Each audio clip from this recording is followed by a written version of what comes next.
Remember, your time is your most valuable asset. You can never get any more of it. You can get more money, you can never get more time. And your time is best invested. I try to use that phrase, investing our time rather than spending our time, no matter what. Our time is best invested from the standpoint of our business in focusing on the highest dollar per hour activities and delegating or eliminating everything else. Welcome, badass entrepreneurs. It's time to hear the world's movers, shakers, and difference makers spill their secrets for unlimited success. So strap in, for Badass Entrepreneurs Only begins now. Welcome, badass entrepreneurs, to For Badass Entrepreneurs Only. I am really happy to have Taylor Loht on my show today. Let's jump in. Taylor Loht, welcome to For Badass Entrepreneurs Only. Thanks for having me today. It's great to talk again. You came on my show very recently, and here we are speaking once again. All right. So tell us about your business. So what I do is I invest in multifamily and self-storage real estate. We buy these properties with passive investors, bringing them as equity partners essentially into the deals. And we hold the properties anywhere from 3 to 5 years, add value along the way by fixing the properties up, raising rents, expanding, things along those lines, and either sell or refinance down the road. And for me, the process has been getting into bigger and bigger deals, making more and more powerful and productive partnerships, and also growing my team. There's so much to the process of doing bigger deals and building better partnerships and growing your team that it's really a daily and a weekly process of making progress and figuring out what's the next thing that I need to do or that I can do, or who is the next person that I can get on my team to help me go further and push further. And going back to the progress thing, there's something that I've been learning recently, not only through my own experience and recent experiences that I've had, and also just looking back historically, but also listening to folks like Andrew Huberman. He's one of these science guys out there, doctors talking about neuroscience and the science of achievement and everything along those lines. And recently I listened to an interview of his where he talked about dopamine really being a pursuit chemical, not an achievement chemical. So that pursuit of the next thing, that's really where I get the rush. And I think many other people do. We might just not realize it along the way. We think when I get to the promised land, it's going to be great. And it turns out the promised land isn't perfect, and there's always some level of dissatisfaction, or you want to do the next thing, you want to go further. Right. That pursuit is really the important thing. Tell me, what is your favorite thing about what you do? Don't tell me what you do. What is your favorite thing about what you do? And then we'll learn more about you. Let's say my favorite thing really is pursuing further highs, aiming for next goals and working toward them. I'm not saying achieving those next things. While that is important and it does feel great, it's really the pursuit of the next goal that gives me, and I think a lot of other people, the charge that we look for and the drive to continue to push and move forward. Because over my time doing what I do in real estate investing, there have been just like step changes, and you achieve one thing, you do a deal that's bigger than a deal that you've ever done before. And once you close that deal, it feels good for about 2 minutes. And then it's like, all right, what's next? It was really that pursuit that was so exciting along the way. So I think that for me is the most exciting thing, is just the pursuit of that next goal. Okay. I am so glad I didn't have any information about you, because I would have jumped into one of our pre-made questions. So this is a great thread. I'm really thrilled that you just mentioned that. There are things about goal setting I love and hate. One of the things that I don't like about goal setting is that people use their goals as a blunt object, right? They're like ticking time bombs of failure. They set their goals so high that they can never achieve them, and then feel bad about them, and then don't set goals. But what you just talked about, Taylor, is setting a goal and getting that dopamine high off the goal itself, not achieving the goal, but that dopamine floods into us with the promise of something that we want. And what you just keyed into is setting a goal or setting an intention around that kind of a promise, right? Like, okay, this is feasible and I'm really excited about going for it. And I also like what you said about not necessarily achieving the goal, but going for it. So this past year in September, took a week, went with my family, my parents, my sister, my brother-in-law, and my wife. Went on vacation in Hawaii. I'd never been to Hawaii before. None of us had. We went on this beautiful vacation in a luxury resort in Hawaii. It was incredible. And we loved it the whole time. Food was amazing. Environment was amazing. Everything about it was great. But along that whole trip, I'm thinking, wow, how could I do this again rather than being present in the moment? Of course, I did my best to be present, but it was like, wow, how could I buy one of these luxury condos that we're staying in for a week? How could I repeat this in the future rather than being present in the moment and having a great time? And of course, I did my best to be present in the moment, but there's still that pursuit of Yeah. doing it again or doing it better or whatever that I think just tends to plague us, if you will, folks who like to achieve. Let's talk about this because this is a classic badass entrepreneur scenario.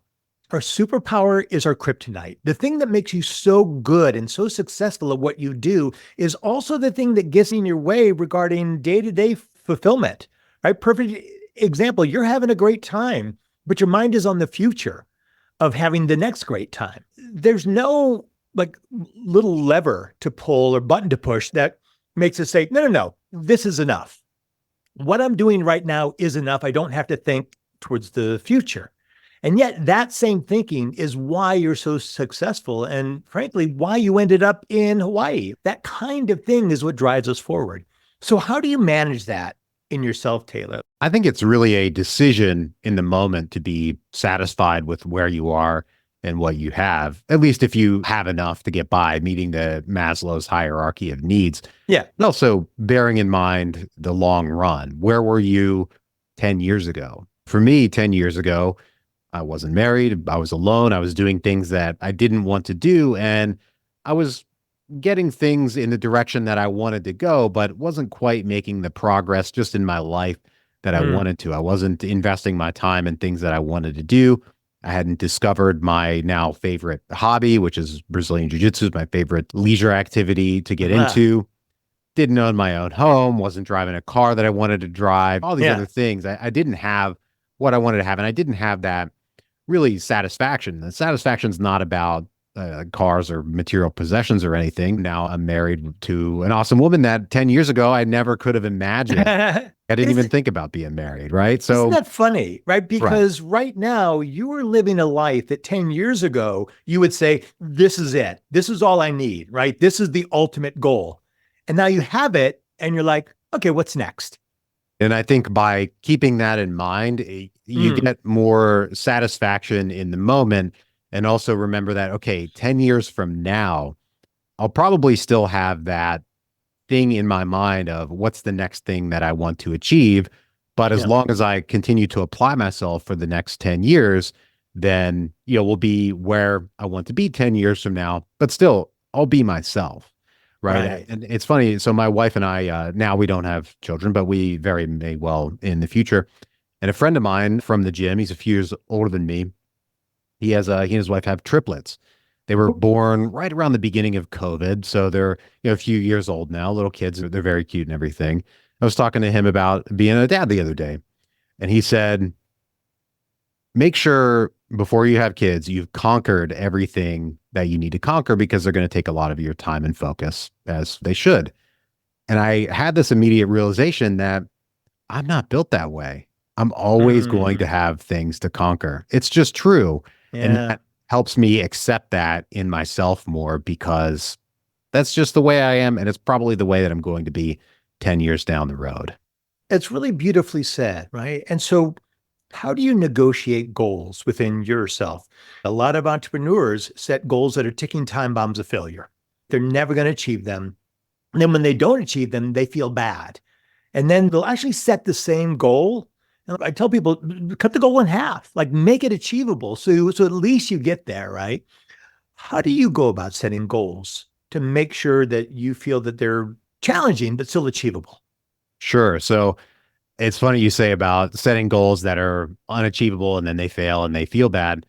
I had something recently, it's actually kind of current, still going on that Yeah. I initially failed at. I think goals for me, we all have our 10-year vision for our lives and everything, but as we just discussed, we can't really predict what things are going to look like 10 years from now. If you'd asked me 10 years ago, I would have been wrong. I wouldn't have had the right idea, and that's okay. I'm very happy with where things are today. So I would hazard a guess that 10 years from now, I probably can't guess what that's going to look like, but I can guess and I can take actions to shape the next couple of days, the next couple of weeks, or really the next couple of months.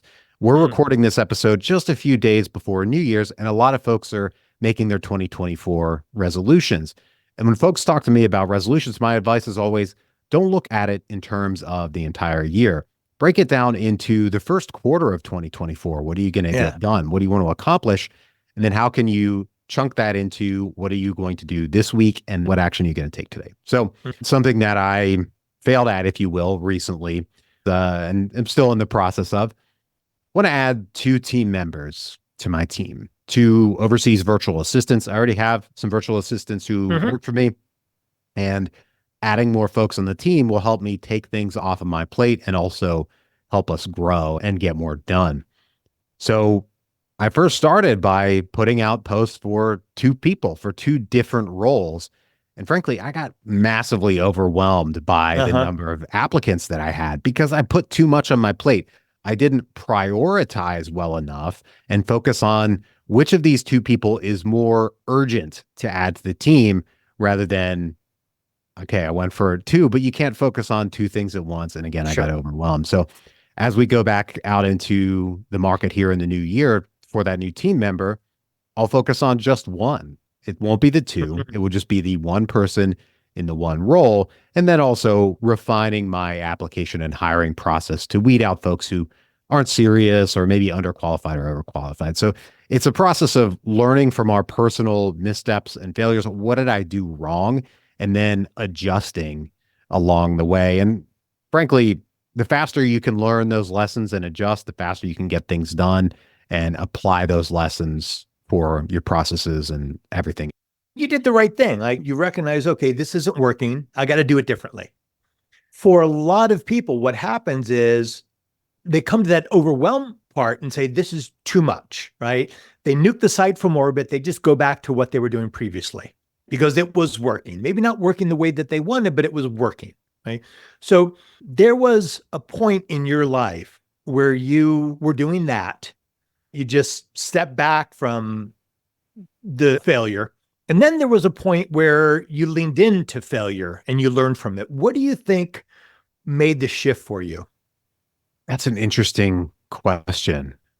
I think you just have to accept that failure, if you will, is just a fact of life and it's a fact of getting things done. And I don't think about these things in my mind as a failure per se, Yeah. because I don't see that as an empowering mindset. We all have different ways that we process the idea of failure. Some folks take power from the idea of, okay, I failed. We talked about your story, my show when you came on my show. And some folks really take empowerment and juice from really accepting that they quote unquote failed in a situation. Yeah. I look at things more like missteps or areas for improvement. How can I Mhm. be better next time? How can I learn lessons from mistakes that I made or mistakes that others made by having mentors and networking and everything like that? So I think really having the right mental frame for you as an individual regarding your own failures is the first step because we're taught all the time growing up in school and everything that you can fail and never get another shot. You failed that exam. That's it. You're done. You failed that. And now your grade is a whatever, is 10% out of 100. And Yeah. that's it. But business is not like that. You can Mhm. certainly do a business deal that sinks your business, but the vast majority of the decisions and moves that we make in business are not of that nature. They're not that critical. So Yeah. if we have the right mental frame, Mhm. that this is not like an exam in school where we don't get another chance. It's really just another opportunity for us to learn and make a better decision and really fear failure less, if you will, and learn from them. Yeah. I often say it's not the fear of failure that we suffer from. It's the fear of how we're going to treat ourselves after we believe that we failed, right? That Monday morning bathroom mirror where it's like, oh, I can't believe I did that. Like, you idiot, right? And so where do you find the self-forgiveness when you make a mistake that's A, costly in terms of finance, or B, costly in terms of time? I would say I have other things in my life in general Mm. that the success or failure of those things, if you will, is not dependent on my making the right decisions in a particular business situation. So, my wife, if I Uh-huh. make a wrong business decision, it's not going to affect my relationship with my wife. So that is still there. She's still in my life. Or, like I mentioned, my favorite hobby being Brazilian Jiu Jitsu. Take an hour, go on the mats, roll for a little while, and get some distance between you and the decision. I think there's just having too much of your identity soaked up in your business or your entrepreneurship. I think it makes it too much of a weight to carry on your shoulders. You need to be able to get mental separation. I mean, look at all of these very successful investors and business people who we hear so much about today, who have been meditating, for example, for 50 years. Ray Dalio, a very big investor and a Right. meditator who credits meditation for a lot of his success. And that Mm. meditation has helped him detach himself and get out of the weeds from any positive or negative business decisions that he's made. So, not having your identity wrapped up too much in whether you made the right or the wrong decision in any case, and now also not having too much of your life wrapped up in those situations so that you can step away and get detached. And for the most part, most of the time that we're making decisions in life and business, our mental model of what could go wrong or what did go wrong is Right. much worse than what actually happened in reality or will happen. So getting away from catastrophizing as well. But really, I think having a more rounded life in general is beneficial. You touch on a really important thing, Taylor, which is that your business is not you. You are you. So when I talk with people about the failure and how bad they feel, you're right. They're way too attached. They have attached their identity to what their business is. And it's not. Your business should be more like a pet, right? You love your pet. Like, you want your pet around. You're passionate about your pet, but your pet isn't you. God forbid, when you lose your pet, or if your pet dies, gets hit by a car or something, you're still going to be okay, right? You'll be sad. And so it's a great distinction that you made. And I think that's why you can weather failure so much easier than a lot of people, Taylor, is because you are not so immersed in you as your business. Would you say that's accurate? I think so. That's not to say that I don't take these things very seriously. I certainly do. But I think if you get caught too much up in the wrong decision, you beat yourself up. That's a disempowering mindset that's not going to enable you, and it's going to Mm, prevent you from learning from your mistakes and from taking the right actions the next time and from course correcting. yeah. So taking these things seriously is certainly very important, but not letting it destroy your identity as a person when you make the wrong step is critical. So it's really striking a balance, of course. Mhm. But again, like you said, your business is not you. It's an important perspective. And it is that work-life balance thing. It's not just about time, like I'm going to spend X number of hours on my work and X number of hours with my family. It's more about I'm going to put X amount of my sense of self into my business and X amount into everything else, right? So you don't get caught up. And I think that my experience is that the pursuit of greatness often gets confused with the pursuit of income. And again, we're getting back to that thing that you can point to and say, this is success. And how many stories have we heard of people achieving a great deal of income and then recognizing there's not something there that they thought, and then they start seeking something else? So, how do you think you've avoided that trap? You're doing well, you're doing all the right things, but when you're going for it, man, when you got the cinder block on the gas pedal, what do you think you're doing to keep yourself grounded? I think for me, I hate to keep bringing it back to Yeah. jujitsu. I'm not far from an expert. I'm a purple belt, which is about mid range, been training since 2005. But I think really having something personally or hobbies that can ground you. It's been very important for me because if you want to get really good at, I don't know, jujitsu or golf is a great example. I'm not a golfer, but Yeah. you can hire trainers, you can get people to teach you how to be better. But at the end of the day, if you want to achieve that thing, if you want to get better at your particular, I'm sticking with athletic pursuits Yeah. here, which I think we should all have, whichever one you're choosing. If you want to get better at it, you're the one that has to do it. You have to actually Hmm. go take that action and step away from whatever it is in your business and focus on that thing, that pursuit that you want to get better at. So for me, jujitsu has been very important because it's a way to, first off, it's a very social activity. I've made pretty much all of my friends as an adult there. I actually met my wife there years ago.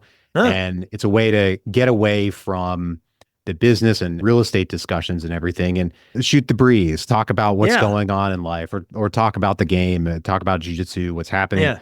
and really have an endeavor that my success in that is only tied to my time spent on it. It's not tied in any way to my success in business. And I just think having a rock like that, whatever it Mm. is for the individual, can be very Yeah. important and freeing and help you step away. And it's also, to me, helpful that it's not a material endeavor. If I was obsessed with racing Ferraris or something like that, there's a certain level of expense there if you want to race Ferraris. But jujitsu is not an incredibly expensive activity. Golf is the other example. Golf's definitely not cheap, but you can get it done at a certain price point unless you're a Much member less of, than the Ferrari much less than racing. the And, Ferraris, right? Or you can join country clubs that are 100,000. right. It's a great point because right now, you who are listening, they're thinking, man, I really don't want to fail. I'm really worried about failing. I would say that means that you're way too invested in this one thing, right? That there isn't something else in your life that you can expand your horizon of who you are. If you're looking at your business as you, then all of your, say, ego eggs are in that basket. And for that, it's all consuming. And then, of course, failure becomes terrifying because that would then be the death of ego, right? Your one thing is gone. And what I hear you saying, Taylor, it's not really just work-life balance, it's other things that you're passionate about. So you can jump to something else to relieve whatever stress or burden you're feeling that calibrates all of your switches. And the other thing I just have to ask is that when you and your wife get into an argument, you're like, okay, let's grapple. No, I'm just shy of 200 pounds and she's about 115. She would beat me up too much. I'm sure she's thrilled that you just mentioned her weight on my show. I can't wait for her to listen to this. She's small. That's what I would say. But no, I mean, we try to work those things out. But even Yeah, of then, course. having a hobby like that, I still think you need to approach it in a particular way. So for me, you can have quote unquote good days and bad days in anything, good days and bad days in jujitsu, or if you do yoga, you can have good days or bad days. But at the end of the day, for me, I see a good day on the mats as one that I showed up and I did my best that I could do that day. And I got off the mats without getting hurt, which is Yeah. partly something I can do something about. But at the end of the day, you can't completely control getting injured or not. But it's not about, did I show up and tap everybody on the mat? Because that's not going to happen. I should be with people who can tap me consistently. That's the only way I'm going to get better under that stress and pressure. And if I put pressure on myself to never get tapped, then I'd only be rolling with the brand new white belts because I've got significantly more experience than they do. I should be beating them up and tapping them out, but that's not how Yeah. you're going to get better. So having, I think, the right mental relationship with those hobbies is still very important. If you're beating yourself up because you didn't perform at your best, even though you tried your best, but you're a couple strokes high in your game this week compared to where you were last week, and you take it, you beat yourself up about it, that's not helpful. That's not furthering your mental progress at the end of the day. You can step back and understand, okay, why didn't I perform as well today as I did last week? Well, maybe I got 5 hours of sleep last night instead of 7 Yeah. or 8 like I need, or maybe I didn't have enough coffee or whatever. Maybe you can have a logical explanation for why you didn't perform as well, but it's still not beating yourself up for not being at the level of performance where you were in the past. You need to understand both why you did well or why you did poorly, and then logging that in your mind and using it as a way to separate yourself from your business, to go back to that, is very important. And I want to punctuate what you just said, which is that you work with people who are at a higher level than you. And it's such an important thing, right? You want to be the dumbest one in the room. You want to be the weakest one in the room. It's the only way to learn. And again, if you have your ego attached to being excellent at whatever you do, you are shooting yourself in the foot, because that ego will not allow you to show up weak or fail in whatever definition that is, right? As opposed to, oh, wow, what a great opportunity to learn something new. Yeah, right. And, there's what I call the 3 silent killers of success, right? Sleep, stress, and productivity. Now, badass entrepreneurs never get enough sleep. We all have way too much stress, and that puts our productivity in the crapper. I found something that beats the silent killers. It's a technology that lives on your phone. Now, I know this sounds crazy, but it's sound waves that put your brain into states of relaxation and focus. Now, when I first heard about this, I just thought it was bullshit, right? But then I heard that this company, they're called Nucalm, Nucalm. Nucalm is being used by the Army, by U.S. Special Forces, the FBI, professional football teams, pilots, surgeons are using Nucalm instead of anesthesia. And what's his name? Tony Robbins just jumped on board with Nucalm, right? So I thought, at the very least, I got to try this. So I downloaded the app, I put it on my phone, and it just sounds like music. But oh my God, after one session, I was on fire. 20 minutes of Nucalm was like 2 cups of coffee. And then on the other side, I use Nucalm at night, and it puts me out like a light. I wake up in the morning, shot out of a cannon. Now, if you want a free week of Nucalm, it's super simple. Just text the word CALM, CALM, to this number, 213-409-8366. 213-409-8366, and text the word CALM, CALM. Get more sleep, feel less stress, and blow your productivity out of the water. Just text CALM, CALM, to this number, 213-409-8366, and get a free week of Nucalm. Free. Okay, so sorry for going off like this. I'm just super fired up about it. Let's get back into this. Now, I'm going to take a hard right turn on our conversation. I want to talk about you hiring people, because so many badass entrepreneurs, unfortunately, are solopreneurs.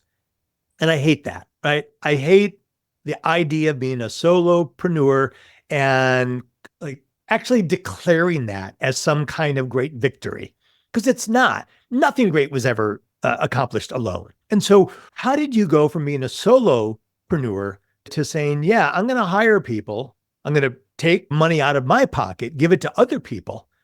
And I hope that works out. How did you make that switch? I went through that whole range of emotions of take money out of my pocket and I hope it works out. So first heard from Tony Robbins. I'm not sure if he came up with it or not. It might be a Jim Rohn thing, but success leaves clues. So look at people who went before you in your business or other businesses and see what they did right. And of course, see what they did wrong, but what worked out for them. And in my particular business, I just so happened to be lucky enough to get to know a lot of people who have been very successful in real estate. And an awful lot of them hired people really early on, hiring people where not only was it taking money out of their pockets, but it was, this needs to work out or my kids aren't going to have a home. They really swung for the fences. And of course, doesn't work out for everybody. No. But the cases that I was modeling, those folks were focusing on hiring very early and getting things off of their own plate, giving those things to their employees so that they could focus on the highest dollar per hour activities in their business and offload things that they could hire someone else for at fewer dollars per hour. So at the end of the day, it started with, for me, beginning with the end in mind of emulating those people who were successful and taking actions and failing a lot along the way, honestly, to hire those people. And I hired a few people before I found somebody who really stuck and did a good job and has been with me for a while. And I've got a few other folks on the team by now as well. But that took interviewing people, that took hiring, that took them not showing up, that took them doing a bad job and having to fire them. That took them quitting and giving me reasons that I didn't really believe. They get, oh, I'm going back to college. And that might be true, but this guy already had a degree, for example. So really the way I took that was, okay, there's something that I didn't do for him. That this wasn't the right fit for him as a role, or I wasn't the right boss for him. So what do I need to do differently? And learning all those lessons along the way and stacking them was difficult. And I took a lot of those things personally, and I still do sometimes. But really, it came down to emulating people who had been successful. And then again, failing along the way, hiring people and they quit or they don't do a good job or they don't show up until you find people who do, and you find the way to work with them and set expectations and give them the tools and systems that they need to be successful in their roles. But for somebody that is solopreneuring it, doing everything on their own, remember, your time is your most valuable asset. You can never get any more of it. You can get more money. You can never get more time. And your time is best invested. I try to use that phrase, investing our time rather than spending our time, no matter what. Our time is best invested from the standpoint of our business in focusing on the highest dollar per hour activities and delegating or eliminating everything else. Yeah. All of my clients bill themselves an hourly amount. Like I bill myself $1,000 an hour. Nice. So when I'm working on something, I spend in an hour on it. I've just spent $1,000. So if I spend $1,000 doing something that I could hire someone to do for $10 an hour, like overseas, then I've made a huge mistake. Right? And here's the thing that you probably got into that a lot of people get into when they first start hiring people is like, oh, I could do this so much faster on my own. Yep. Right? And when I hear people say that or say, if you want something done, you have to do it yourself. Well, you haven't learned how to train people. And that's a really important part. You had to go through an experience where the way that you were training people wasn't working and they weren't performing. And my guess is you had to look at how you were doing it and say, okay, I have to improve how I'm doing this, rather than saying, I hired the wrong person or I got to do it myself. Again, how do you think you made that mental shift or just be in that belief? It really starts with understanding the perspective of virtual assistants who we're hiring or other employees, but I'll stick with the VA example. Something that really permeates the virtual assistant space on the hiring side of things is, and I was definitely subject to this, and I did this when I was first getting started, is folks talk about using VAs in their business. I'm going to use VAs in my business. They're people. We don't use people. We hire people. And it sounds silly to me now to say, but it's true, is I thought I could use VAs in my business, but no, they're human beings who, want to work, want a home, want to feed their families, want to succeed in their own rights. They just happen to live overseas. But other than that, they're exactly the same as the rest of us. So having that perspective of, okay, I still need to find the right person. I need to find somebody who wants to show up on time. I can't control whether this person's going to show up on time. I have to do that selection on the front end. I have to find somebody who wants to perform in their role, wants to grow, all those things that you want to still find somebody who's going to be a good employee. But once we've checked all those boxes, we have somebody who is good and has all this potential, we need to then put ourselves mentally in their positions and really understand if we, from their perspective, are giving them the right tools, the right goals, the right instructions, and the right feedback, of course, to successfully complete the tasks that are assigned to them. Sometimes we're not giving them enough time. Sometimes we're not giving them enough of our own patience because we want it to be right on the first go. But what's right on the first go? Nothing.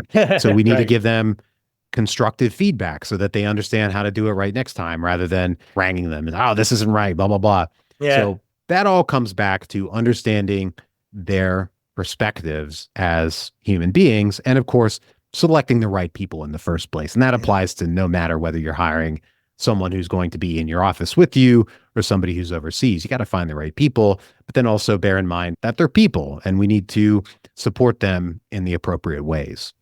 That's really well said. And I have about a dozen VAs who I've hired, and we got really good at training them. And one of the things that we do is we get good at something first. We do a Loom video, right? We record ourselves doing it. Then we take the transcript of that video, put it in ChatGPT, started doing recently, and say, create a list of instructions from this transcript. Then we take that list of instructions, we put it in a Google Doc, but we also create a jot form checklist. So the VA has next to them a checklist. And so as they're doing each step, they're checking off each step. So we both know that they did it. So there's some accountability there. Now, it took thousands of dollars of hiring and firing people, right, to learn how to do that. And I can't tell you the number of hours, at least 100, probably a few hundred hours of going through this entire experience of hiring people, firing them, getting frustrated with them. Why aren't they doing this, right? And then saying, hey, what am I doing wrong here? And that is the important part. And I hear you doing that, right? I hear you self-reflecting. In fact, throughout this entire interview, Taylor, there's been a lot of self-reflection on your part. What am I doing to create this situation? And overall, as an entrepreneur, especially as a badass entrepreneur, if you refuse to self-reflect, if you refuse to say, hey, this is a situation I'm in, I must have created this somehow. Even though I can point to something else and say it caused it, I'm still the common denominator here. And just like you, I've studied successful people. They do that, right? In everything that you're talking about, Taylor, you are self-reflecting and saying, how do I do this better? Do you think that's something that you were born with, or do you think that's something that evolved in your business life? I think it's something that I've kind of come to over time. I don't know exactly how, but I think you can see that in any area of your life, no matter what. I mean, again, I think the most obvious example is things with our health and things like athletic pursuits. So to go back to the 10 years ago example. Yeah. So my younger sister, champion swimmer, we're in our 30s now, but she still holds records at our high school that we went to. She swam at Princeton for a while. She was an excellent swimmer. Me, I hate swimming. I can float, I can snorkel as long as I stay on the top of the water. But if you ask me about swimming a lap in a pool, I'm not going to make it. But about 9 years ago, she signed up for a triathlon. I do reasonably like biking. I'm pretty good at it. I don't like running. I can do it. And again, as aforementioned, I basically can't swim. But I said at that time, I'm going to do it. And I couldn't swim back then. I'm going to do it. I don't know how, but I'm going to figure it out. And this was being in a lake. So it wasn't even in a pool. It was half a mile in a lake. For somebody who couldn't swim a lap at the time and probably still can't now.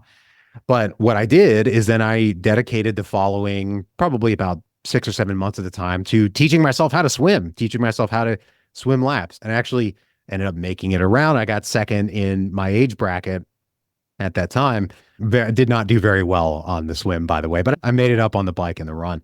But anyway, I think that really comes down to, okay, I'm not going to learn how to swim unless I throw myself in the pool and figure it out. I'm not going to get better at these things unless I do it myself. One of the things that I did last year, this is a big program going around called 75 Hard. It's basically a daily program. It's kind of a fitness and discipline thing, taking cold showers every day, working out twice a day, drinking a gallon of water every day, following a diet.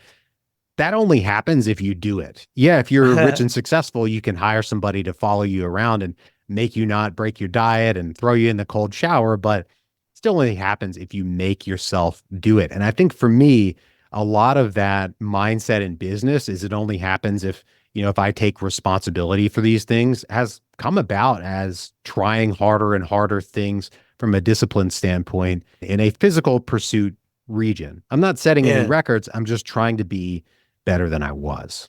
You said it right at the beginning. I'm going to try this and see what happens. And so this is this theme with you, Taylor, is that you are willing to not be good at something for a period of time and get better at it. And it's clear to me that you're not beating yourself up with a stick while you're getting better at something, right? I've used this analogy a lot too. It's like, hey, if you say I'm going to run a marathon and I'm going to beat myself with a stick throughout the marathon, and then when I cross the finish line, I'll stop beating myself up with the stick, but it won't make you excited to do another marathon. And so I'm hearing in all the things that you've done, your goal setting, hiring other people, this is that you are allowing yourself the process of learning, and you're gentle with yourself in that process. It doesn't mean that you like go, oh, I tried a little bit and I'm giving up now. I'm being gentle. It's like, I'm getting better. And that's a really important distinction. Yeah, I think setting expectations for yourself that are difficult but achievable are very important in life in general. For example, one thing that I do every day is I do intermittent fasting. So I eat for only 8 hours a day and fast for the remaining 16. Sure, I can go walk to the fridge and grab a hard-boiled egg at hour 14 if I'm starting to get hungry. But if I do that, then I didn't live up to the expectation that I set for myself. And I've been doing that for years now. So I know that, yeah, I can make it to hour 16. I'm going to feel hungry. But other than that, there's not much else is going to happen. And if I kind of break that promise to myself, I'm letting myself down. I'm not only letting my past self down, but I'm letting my current and future self down because I knew nothing bad was going to happen if I waited the remaining couple of hours to eat. I just kind of broke that promise to myself. And I think those little things all really add up to our broader, the way we treat ourselves in life and business. It's how you do the little things is how you do everything. We can apply that across our lives. I really appreciate everything that you shared. And I'm so glad that we didn't have any sort of pre-planned interview, because I'm just so appreciative of where this has gone. And it's really, I think, endemic of your personality. Like, okay, let's just try something and see what happens. Like I gave you the option before we got on the mic. Hey, I don't have information about you. Do you want to reschedule? And you're like, no, let's just do it. And I so appreciated that, because that's what I'm looking for. And that's the way I live my life. And those are the people I like being around. And the thing I really appreciate about you is your consistency in your thinking about how you treat yourself and about how you approach business and life. The fears that most entrepreneurs have are born out of a fear of how they will treat themselves, or a fear of just not being enough in one capacity or the other. But it is a addiction of ego, right? That I am going to somehow wink out of existence if I don't get this thing that I want, this thing that I can point to. And I really see an easing of that. And either that's just endemic in your DNA, or it's something that you achieve. But it is badassery all the way through. I love that. I mean, I think having a perspective in your life is important. You know, when you can look back and again, see things that you've achieved that maybe 10 years ago you didn't know that you could achieve. I think you should put yourself in that former mindset that you used to have. What would that guy back then think about me today? And in some things he'd think, man, that guy, I made some mistakes along the way. I could have bought Bitcoin and I don't know, it's more than 10 years ago, but 2011 or whatever, I would have done a lot better. But I think in general, if you were to give yourself that perspective, you can take it a lot more easy on yourself, and also learn lessons from your own path and progress along the way. Yeah. And so if people want to get in touch with you, how do they do that? Sure. So you can tune into my podcast, The Passive Wealth Strategy Show, which you've been on. Your interview will be coming out soon. You can go to my company website, ntcapitalgroup.com, and you can fill out the form and we can have a chat. Okay. And what is it that you're looking for? What's the next thing that you want to create in your business life? So one of the goals that I'm still working on forming now, and I'm going to be talking with one of my business coaches here soon about, is more honing my ideal customer avatar, if you will, my ideal investor avatar into a particular type of investment deal that we do with folks that have investment properties doing 1031 exchanges. As it kind of gets into the weeds of real estate investing, but it would be potentially a pretty substantial rebranding of my business. And it would be a big deal. How do I do that effectively? And then also, how do I systematize that process so that we get more leads who we can help more effectively and, of course, get more done?